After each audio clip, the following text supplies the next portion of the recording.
mumastreets muri kubvira Tatelisha Soya nenew information yekuti Sonia kubva zvasiyana naSay now akudanana naCollins Mnangagwa. Welcome back to the channel. Please don't forget to like and subscribe. So ndo zvabuda achitaura pavidhio akati iye ane inside information yekuti musikana adecida kuti aende kwaMnangagwa.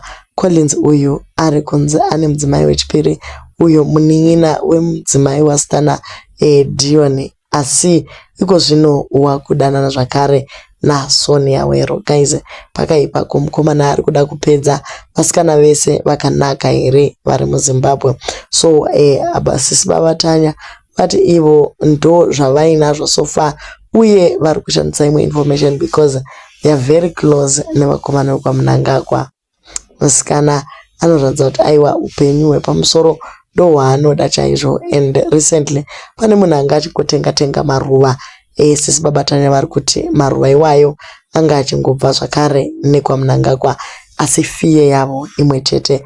Vari kuti kana wangodanana nevana vekwaMnangagwa ugoone kuita gumbo panze, ivo ndo vanobvumidzwa kuisa makumbo everywhere, but iwewe ukangozvitraya chete unobhurwa kurohwa kuita seuchashodorwa.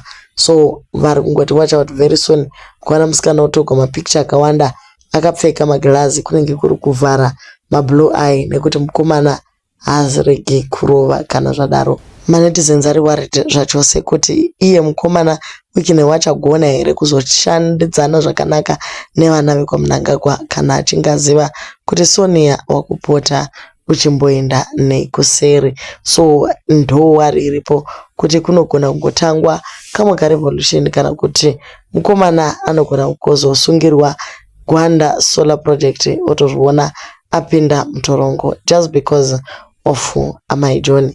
Ime kana zvinhu zvacho zvakaoma.